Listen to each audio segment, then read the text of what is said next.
Happy ଦୋଳ ପୂର୍ଣ୍ଣିମା ହସ ଲାଗୁଛି। କ'ଣ ହେଲା? ହଁ ତ ଆମ ଘରେ ଦୋଳ ପୂର୍ଣ୍ଣିମା ହେଉଛି। କ'ଣ ଅଛି? ହସ ହେଉଛି।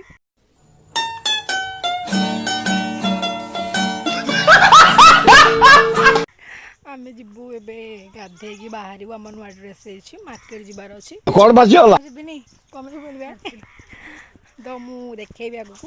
ଭିଡ଼ିଓଟାକୁ ଲାଷ୍ଟ ଯାଏଁ ଦେଖନ୍ତୁ, ଜାଣିପାରିବି। ବହୁତ ଦିନ ପରେ ବ୍ଲଗ୍ ହେଉଛି କାହିଁକିନା ଲାଷ୍ଟ ବ୍ଲଗ୍ ୟା ତା ବାର୍ଥଡେରେ ହେଇଥିଲା 19 ତାରିଖରେ। 2 ମାସ ହେଲା ବ୍ଲଗ୍ ହେଇନି। ତ ଇ ଭାଇ କୁକୁର ଛୁଆ ଚାଲ ମନ ତାକୁ ନେଇ ଆମର ଗୋଟେ କୁକୁର ଛୁଆଟା ଅଛି ନୂଆଟା, ସେ ଖାଲି ଆସୁଛି ଖୁସି ଖାଇଛୁ ଯାବେଟା ଅନା ଦେଖେ ତୁ ରଙ୍ଗ ଛଡ଼େଇ ଦେବି।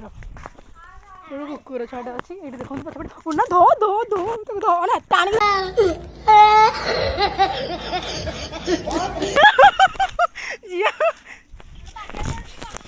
ଖୁସି ଅନା ଟାଣି ଦୌଡ଼ି କୁକୁର ଛୁଆଟା ଆମକୁ ତଡ଼ୁଛି।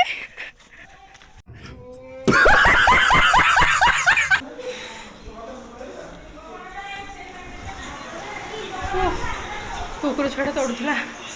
ଏଠି ଦେଖନ୍ତୁ ମୋ ଚୁଟି କେମିତି କଲର୍ କରିଦେଇଛନ୍ତି। କାଲି ଆମର କଲେଜରେ ଯେହେତୁ ହୋଲି ଖେଳୁଥିଲୁ ସେଥିପାଇଁ ଏମିତି କଲର୍ କରିଦେଇଛି। ଆଜି ମୁଣ୍ଡ ଧୋଇକି ଛାଡ଼ିଦେବି। A few moments later. Guys ମୁଁ ଏବେ ଗାଧେଇକି ପଳେଇ ଆସିଲି। ବୋପାଲୋ ଆମ ନୂଆ ଡ୍ରେସ୍ ତ କହୁଛି ଭଲ ଭଲ ପଛରେ ଗୋଟେ ଭଲ ଭଲ ହେଉଛି ଗୋଟେ କୁମ୍ଭକର୍ଣ୍ଣ। ହଁ ସବୁ ଭଳିଆ। ଏଇଟା ମୋ ନୂଆ ଡ୍ରେସ୍, ସୂତା ଡ୍ରେସ୍ ଗଣ୍ଠିଲାରୁ କଢ଼ା ହେଇଛି। ନୂଆ ଡ୍ରେସ୍ କେମିତି ଲାଗୁଛି? ଏଇଟା ତ ପ୍ୟାଣ୍ଟ ଏଇଟା ସାର୍ଟ ମୁଁ ଏବେ ପିନ୍ଧିକି ଆସୁଛି। ଡ୍ରେସ୍ ଲାଗୁଛି କଲର୍ଟା। ଗାଧେଇକି ଆସିଲା ପରେ ମୁଁ ଟିକେ ମୋର ହେୟାର କେୟାର କରିଦେଲି। ଏମିତି କେତେବେଳେ କେମିତି କରିଦିଏ ମନେ ପଡ଼ିଲେ।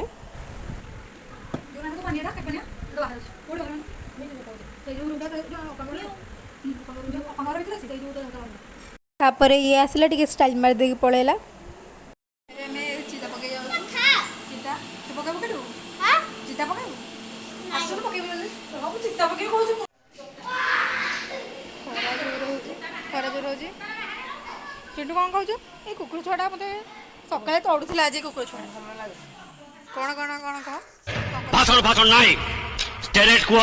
କ'ଣ କହୁଥିଲୁ? ଭଲ ଲାଗୁଛି ଆଉ ଭଲ ଲାଗୁଛି। Thank you. ହଉ ଚିତା ପକେଇବା। ଲିପା ହେଇଛି ଚିତା ପଡ଼ିବ। କେଉଁଠି ପକେଇବା? ହଁ ମଝିରେ କହ। ମଝି ଖୋଜୁନୁ ଗୋଟେ ଏଇଟା ମଝି ତଳେ ଏଇଟା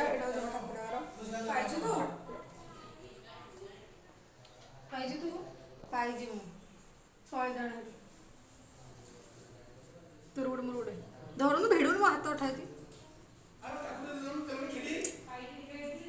ଅଧା ପକଉଥିଲି 100 ଦରକାର ହେଲା। ପାଣି ନିରାଶ ତୋର ଗୋଟେ ମୋର ଗୋଟେ ଚିତା ପକଉଛୁ। ଆମେ ଇଏ ଦେଖୁଛୁ ଚିତା ପକଉଛୁ ପକେଇ ଆସେନି ଚିତା ସବୁ ବର୍ଷ ଏମିତି ଖରାରେ ପକଉଥିଲୁ। ତୁ ଆରଥର ପକେଇଦେଲୁ। ଆରଥର ତୁ ପକେଇଦେଲୁ। ଏଇଟା ବି ଜିତେ ପକଉଛୁ। ଏଇଟା ସବୁ ଛତା ଦେଖାଉଛନ୍ତି। ଇଏ ଗୋଟେ ଛତା ଦେଖାଉଛି। ଏମାନେ ସବୁ ଆସିକି ଛତା ଦେଖାଉଛନ୍ତି। ଖରା ହେଉଛି ନା ଛତା ଦେଖାଉଛନ୍ତି। ସେ ଚିତା ପକଉଛି ତାକୁ ଚିତା ପକେଇ ଆସୁନି। ମୁଁ ଏଠି ପକଉଥିଲି ମୋର କେତେ ସାଇଜ୍ରେ ଦେଖନ୍ତୁ। ଏଇରା ସବୁ ଏଇ ସାଇଜ୍ରେ ମୁଁ ସାଇଜ୍ରେ ପକଉଥିଲି। ଇଏ ଦେଖନ୍ତୁ ଏଇରା କେମିତି ଏଠି ଗୋଟେ ଛାଡ଼ି ଦେଇକି ପଳେଇଛି। ମଝିରେ ଏକର ଯାକେ ପକଉଛି। ମୁଁ ପକେଇଲିନି। ମୁଁ ଗୋଟେ କରୁଛି ଗୋଟେ ଅସାଜ କରୁଛି ଯେ ମୁଁ ଦେଖି ଏଠି କଲର୍ ଢାଳି ଦେଇକି ପଳେଇ ଆସି ନିଜେ କର। ନିଜେ ସିଝିକି ଖରାରେ ସିଝିକି କର। ସଡ଼କୁ କରି ଆସିବି ରଙ୍ଗ ଦେଖାଉଛି। କରୁଥିଲି ମୋ ସହିତ ଝଗଡ଼ା ଲାଗିଲା। ମୁଁ କରିବିନି। ମୁଁ ପଳେଇବି ମୁଁ ବସିଥିଲି। ଏମାନେ ଦୁଇ ଜଣ ଆସିକି ଏମିତି କ'ଣ ମୋବାଇଲ୍ ଧରି ଦେଖୁଥିଲି। ମୁଁ ଭାବିଲି କ'ଣ ଦେଖୁଛନ୍ତି ବୋଲି। ଦେଖିଲା ବେଳକୁ ସେମାନେ ସେଲ୍ଫି ନେଉଥିଲେ। ଚିତା ପକାଇ ସାରିଲା ପରେ ମୁଁ ବାହାରି ପଡ଼ିଲି ମାର୍କେଟ ଯିବା ପାଇଁ। ଏବେ ଆମେ ବାହାରିଲୁ ଯିବା ପାଇଁ ମାର୍କେଟ ଶାଢ଼ୀ ଆଣିବା ପାଇଁ। ଆସ ଯିବା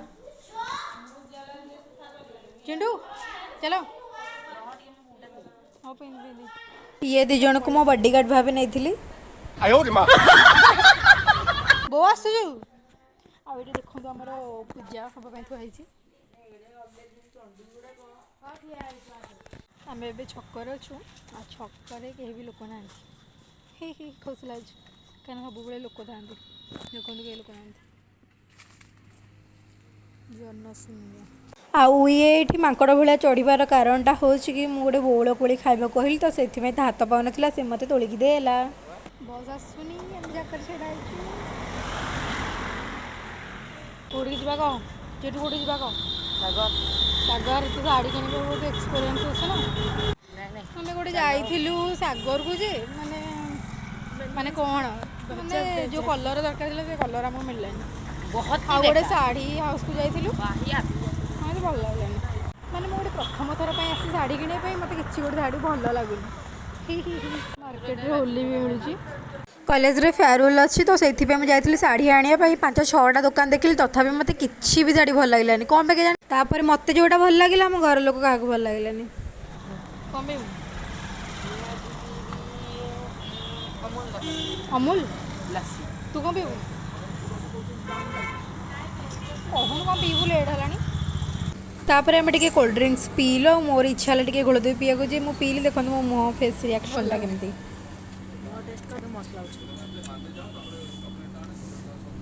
ଚିଣ୍ଟୁ ଏବେ ୱାଲେଟ୍ରୁ ପଇସା କାଢ଼ିଲା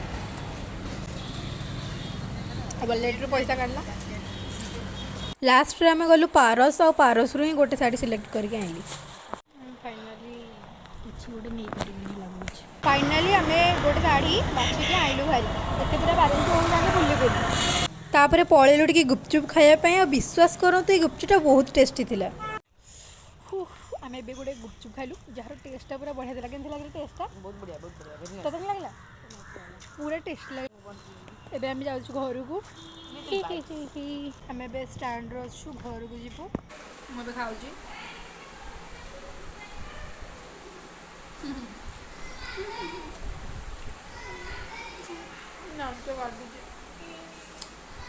କାମୁଡ଼ି ଦେଇଛି ଏଇଟା କ୍ଷୀରି ତରକାରୀ ଚକୁଳି ଇଏ ବି ଖାଉଛି ହଁ କରିବା ବୋଲି ଲୁଚେଇ ଦେଉଛି ମୁହଁ ଲୁଚେଇ ଦେଉଛି ଛୁଆଟା ଖାଉଛି। ସକାଳୁ ଯାଇକି ଦେଖି ଆଇନଥିଲା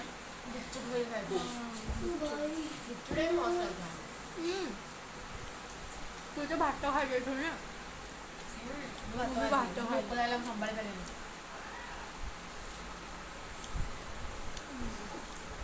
ଖାଇସାରି କଥାବାର୍ତ୍ତା अच्छा ମୁଁ କ'ଣ କରିବି? ମୁଁ ଯେଉଁ ଶାଢ଼ୀଟା ଆଣିଥିଲି ନା ସେଇଟା ଆମ ଘରେ କାହାକୁ ବି ଭଲ ଲାଗୁନି। ଗୋଟେ ଦେଖେଇ ଦେଉଛି ଧରିକି ମୋବାଇଲ ଧରି ଏଇଟା ଦେଖନ୍ତୁ ଶାଢ଼ୀଟା ହ୍ୱାଇଟ୍ ବର୍ଡ଼ର ହେଇଥିଲେ ଭଲ ଲାଗେ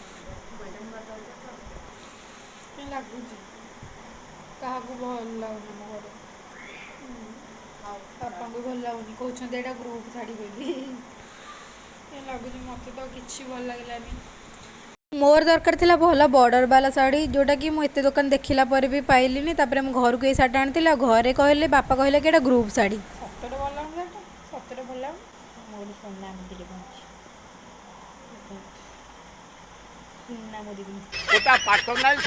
ତାପରେ ଏଇଠି ଆମର ସନ୍ଧ୍ୟା ଆସିକି ଠାକୁର ଗାଁ ବୁଲି ଆସିଥିଲେ ଆଉ ଆମର ଦିନରେ ବି ଘରେ ଠାକୁରଙ୍କର ପୂଜା ହେଇଥିଲା। ଯେହେତୁ ମୁଁ ମାର୍କେଟ ଯାଇଥିଲି ସେଇଟା ମୁଁ କ୍ୟାପଚର୍ କରିପାରିନି।